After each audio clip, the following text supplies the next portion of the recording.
Hi, Divesters.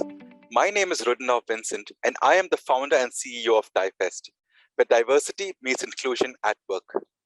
Divest democratizes content rich experiences, knowledge sharing, and best practices presented by DEI, HR, and business leaders from a wide range of industries who are making the business case in diversity, equity, and inclusion. In order to drive growth and provide leaders like you with opportunities, we present actionable insights that may help you with the challenges you face today and lead in creating the organization of the future. We believe this is what modern organizations need to look like. So let's jump right into it. Our guest for today walks the talk.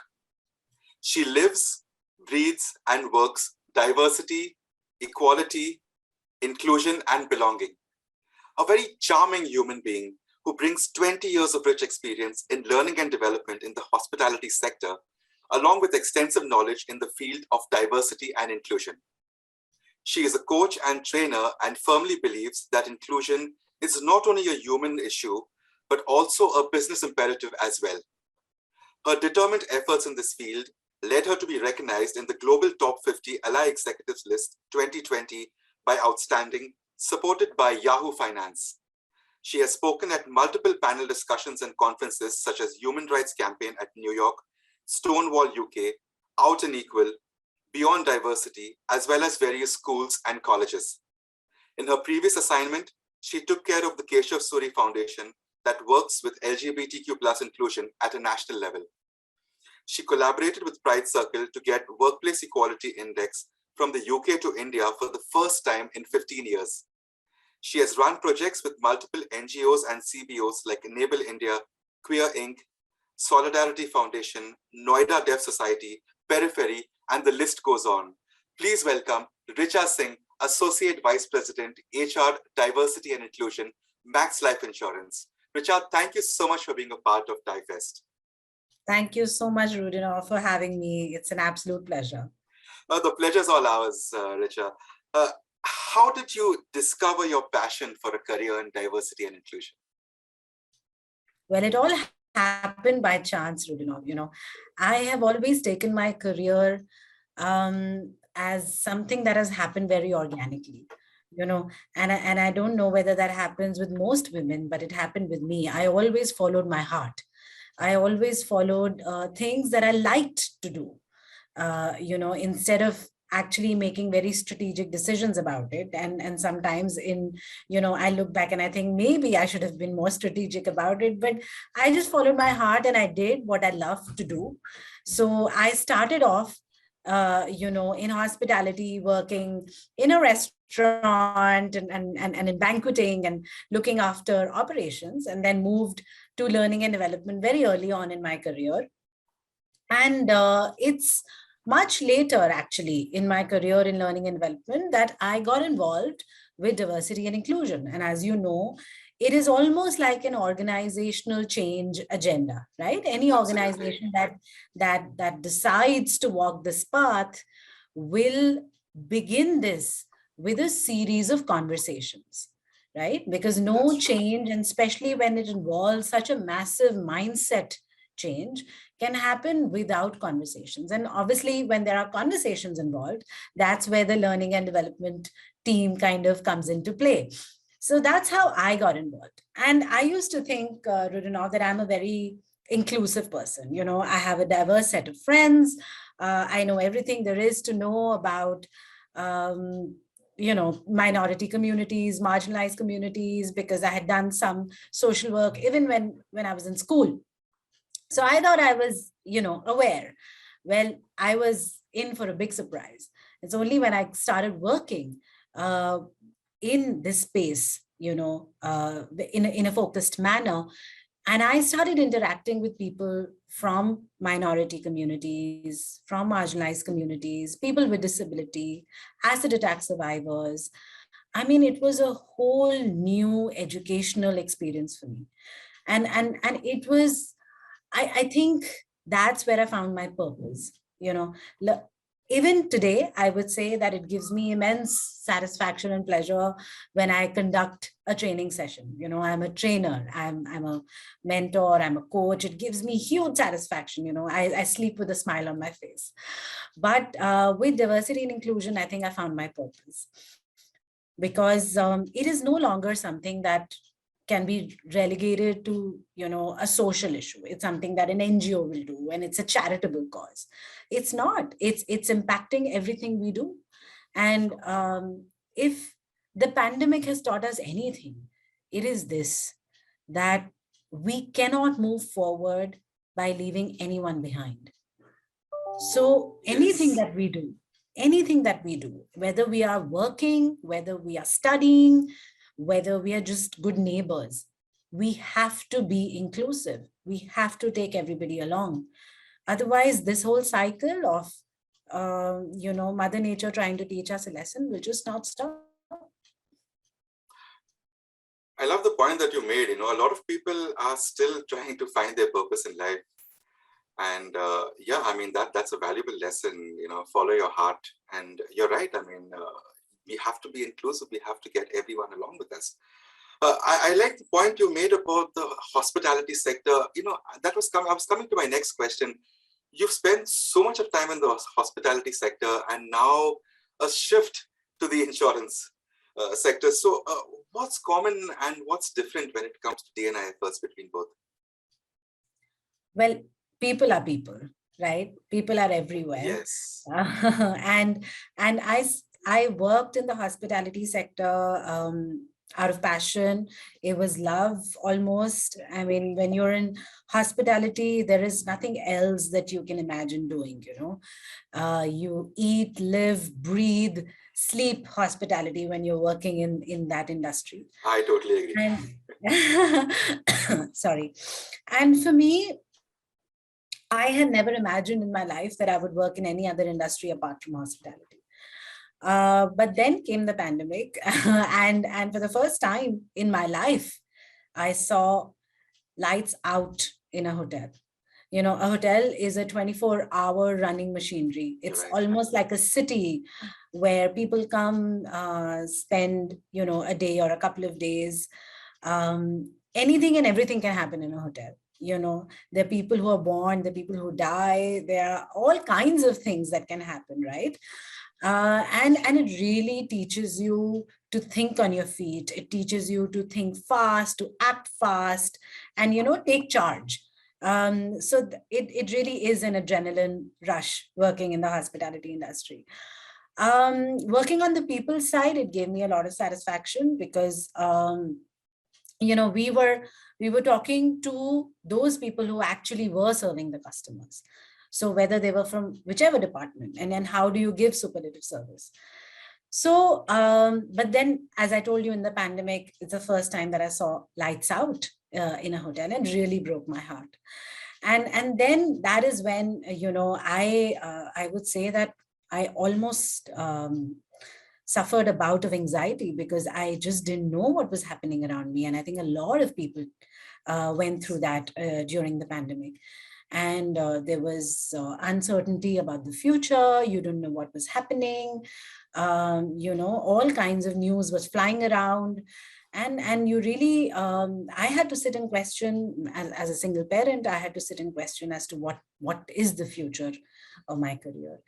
And because I was so passionate about diversity and inclusion, I decided to kind of open my thoughts and expand my canvas and start looking at other industries. And because of my work with Keshav Suri Foundation, I knew that there are so many multinational companies and Indian companies that are doing exceptional work when it comes to diversity and inclusion. I mean, and apart from people who are doing exceptional work, there are companies who are wanting to do, at least the intent is there, right? Yes, so that's when I started looking around, and I landed myself at Max Life Insurance. And again, a pleasant surprise to see that there was so much that was already done at Max Life Insurance when it came to diversity and inclusion.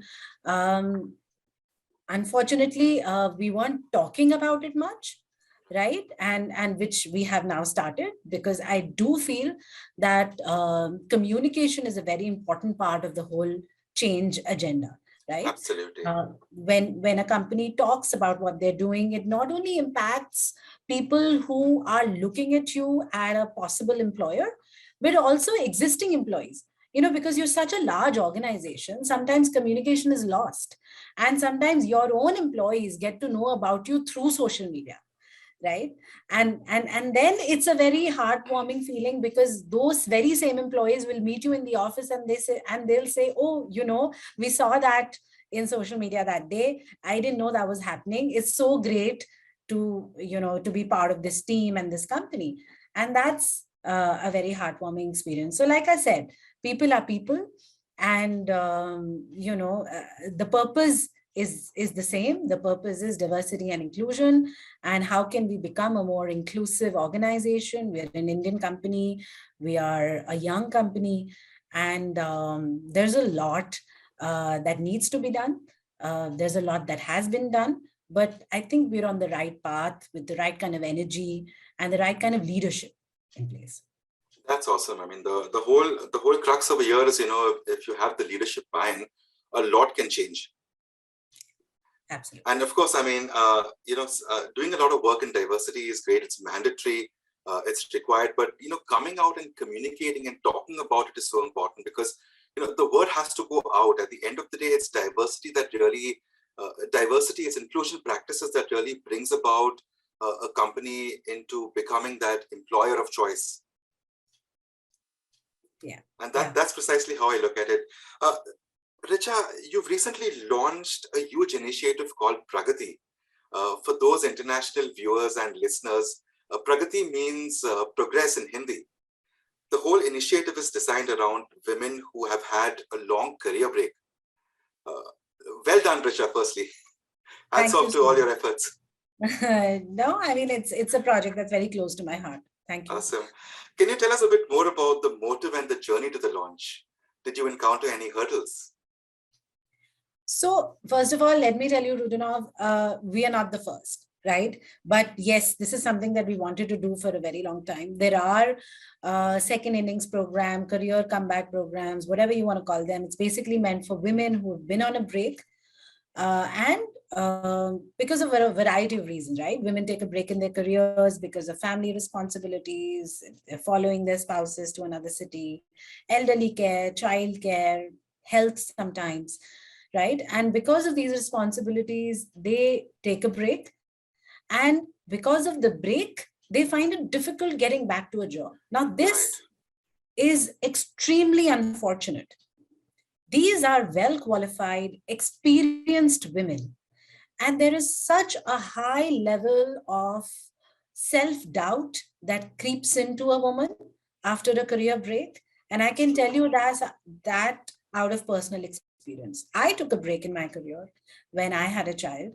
And you're constantly, because you're connected, you're watching LinkedIn, you're looking at what your peers are doing and how they're growing in their careers, and suddenly you start questioning yourself as to what is it that you're doing with your life. It is a personal choice, of course, that you've made, but there's also this feeling of having left all of that and being left out in the race. I think it plays around your confidence also. Absolutely. It plays a lot with your confidence. Yeah, it really, really does plays with your confidence. The confidence level really falls below. And then such women, when they do actually end up landing themselves a job, they will accept whatever position, whatever money the company throws at them, right? Now, which is unfortunate, right? Which is unfortunate. And this, I'm telling you, obviously, a case in point about 10 years ago, and thankfully things have changed. Thankfully, corporates are now launching these structured initiatives to bring back women who've been on a break. There are variety of things happening. There is mentorship, there is coaching, there is development modules to bring them up to speed. There's a buddy system in place so that once they join the organization, they don't feel kind of frazzled and kind of left in the deep. And And really, the idea is to make them a success. So when we launched this in Max Life Insurance, the idea was this, when we want to increase our gender representation, when we want to increase the women representation in the company, how do we do it? So this is a talent pool which is there and which is untapped, right? This is a talent pool we wants to come back and contribute to the success of the organization, to the GDP of the country. Why is it that we cannot make it happen? Why is it that we cannot enable them? Traditionally, the mindset is for any hiring manager, as soon as they see a resume and they see a career break, the resume kind of meets that roadblock over there. It doesn't even go past the hiring manager. Shame, right? And it is only through and that I'm talking about India. Maybe the mental attitude towards something like this is different abroad, but definitely in India it is like that. As soon as I see a break in the resume, the resume is just put on hold, right? So this kind of structured intervention will allow these women to come back to work and come back with a confidence, come back that, yes, this is where I was, and this is what I am today. I might need a little bit of help. I might need a little bit of hand holding for maybe 1 month, 2 months, 3 months. But after that, you'll see me running, and that's the whole idea behind the program. I think what a lot of companies need to realize is the fact that we as it is know out of research that, women, research and facts that women are very strong as it is. And, when it comes to really, women that take on responsibilities like the ones at home, and when they want to come back to their career, they come back even stronger. And companies, employers have to realize that. And those are the success stories that need to be highlighted. Yeah, correct. Okay. I came across a very inspiring quote from you, and I'm going to read it out to our listeners. As an ally, it is not your place to question. Your job is to support and stand beside the person. Such an inspiring quote, Richa. How do you amplify the voices of co-workers as a good ally? I think, so firstly, there are various stages of becoming an ally, right? So I think as an ally, one has to really take the learning and education into your own hand. Start learning about other people, start getting to know people. And that can happen through a variety of ways. I'm not saying that you have to do a course. You could read a book, you could watch a movie. There is some great content on OTT platforms. You could just interact with a person who's different from you, who maybe you have avoided or feared because you just, didn't want to be in an uncomfortable situation.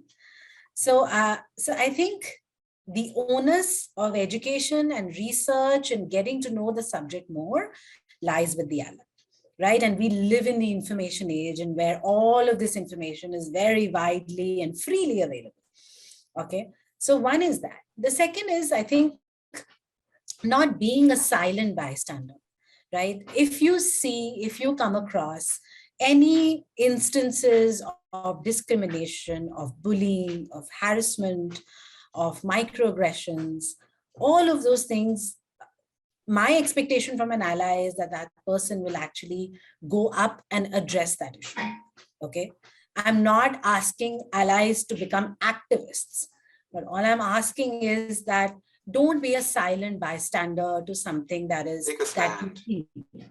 Take a stand. And I think thirdly, become aware of your own unconscious bias. When as an ally, as a just another human being, we all have a bunch of unconscious biases, right? And that's just the way we are. That's what makes us human. Can I get rid of them? No. But can I get aware of them? Definitely. And hence, whenever I'm in a decision-making capacity, whenever I'm at a decision-making juncture, whether it is about selecting a team, doing an appraisal or performance review, um, recommending somebody for a program or let's say a project. I have to see what these decisions are based on. You know, am I being influenced by my unconscious bias? Or am I taking a more evolved and educated decision? So I think as an ally, it's a never-ending journey, because we as human beings are so unique. You know, we are all different, and as just as people. So we are, and especially from India, it's a land of diversity. So we speak different culture, we speak different languages, we are from different states, we eat a different kind of food, our cultures are different, our festivals are different, and religion, and of course all of those other things about gender, ability, sexual orientation, and so on, age, right? What generation you belong to. So I'm just saying that, in our whole lifetime, we will just keep coming across different individuals. And I think it's your place. You will grow as an individual if you are forever curious. Oh, very well said. Yes. So, yeah. I think it's a call from inside. I mean, it's a call from inside that I need to take a stand for a person, and you do it naturally, I feel. Yeah, true. Coming to the point on bias that you made, Richa, you've spent some time working towards LGBTQ plus inclusion, from collaborations to a lot of your efforts on bias mitigation. What are the business benefits to organizations that are inclusive of LGBTQ plus professionals? Well, benefits, I would say, I'm actually quite tired of telling people the business case of diversity. I mean, to me, really, if we have to talk about it, it's really at this age, and at this time, it's really a shame. It's about time everybody knew that D&I is important. It's an urgency. It's not something that can be postponed anymore. And it makes business sense, even if it doesn't hit you as an organization that this is the right thing to do. It's a social imperative, it's a human rights imperative, but it also makes you money. And LGBTQ inclusion, and you would know that, from an international perspective, there is something called pink economy, right? And there's a World Bank report on it, which goes on to say that businesses who are not inclusive are actually denying themselves a big chunk of this pink economy. These are people from the LGBTQ community who have the wherewithal to spend and to be loyal to a brand, and to then influence their own circle of influence to say that, okay, this is the brand to go for.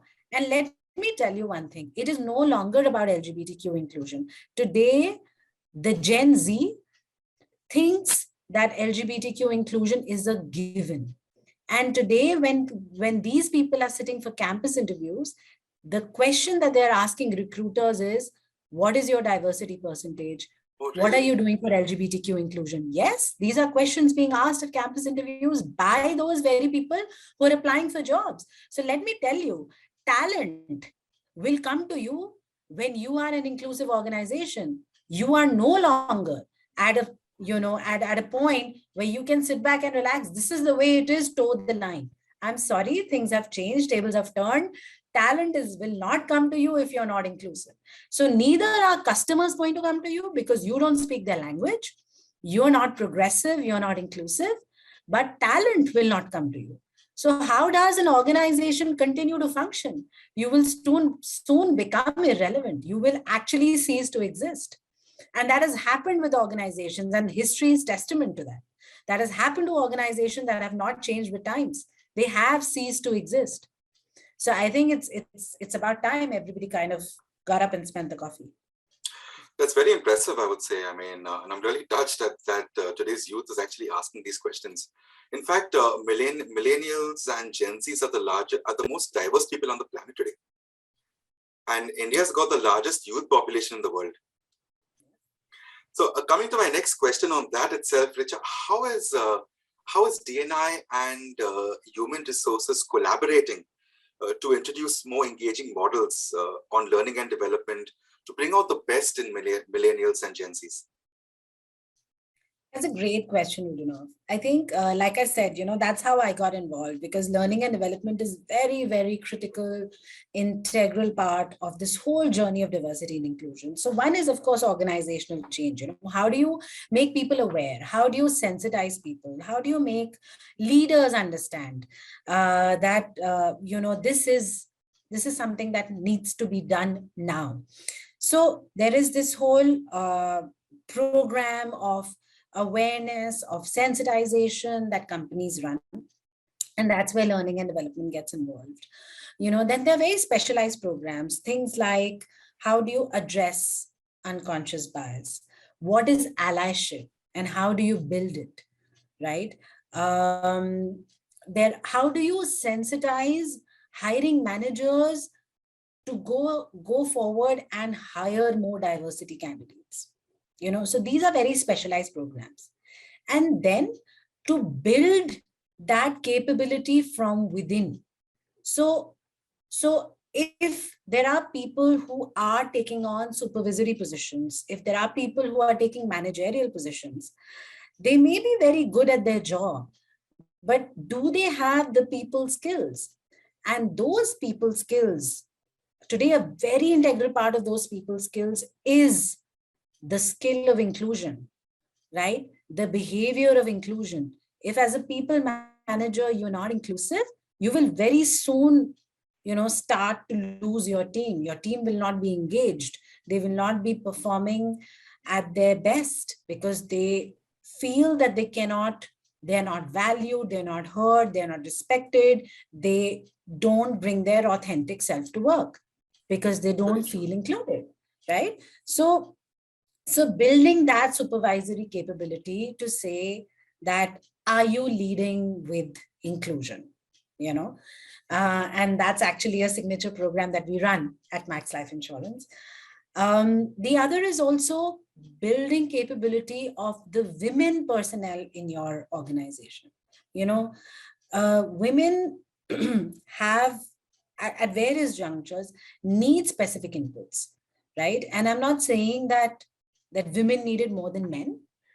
I'm just saying that we need to have a focused attention towards there to accelerate the kind of change we want to see. So if I want to see that the number of people getting, let's say, I'm giving you an example, getting promoted in the organization, if there are 10 men and 2 women, how can I make this 5 men and 5 women?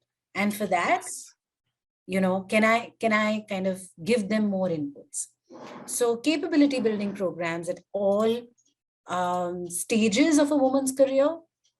Mentorship, I think that's something that works beautifully for men and women both. So I would say assigning women leaders or to be leaders, mentors in the organization, so they become the sponsors of their career journey, and also training senior women leaders to become mentors themselves, and assigning people in mid management, men and women both, to these women mentors. So it's working both ways. So it's not only are you gaining sponsorship from within to accelerate a women's leadership journey, but you're also positioning women as leaders who will be approached for any kind of mentorship, guidance, sponsorship, and so on. So you're actually pitching them in that spot in the organization that, yes, this is a woman mentor who actually played a huge role in my career journey. That's amazing, Richa. Such lovely insights, and there's so much of work. In fact, The amount of progress India has made on D&I efforts, especially in the last 3 years or so, I think is remarkable.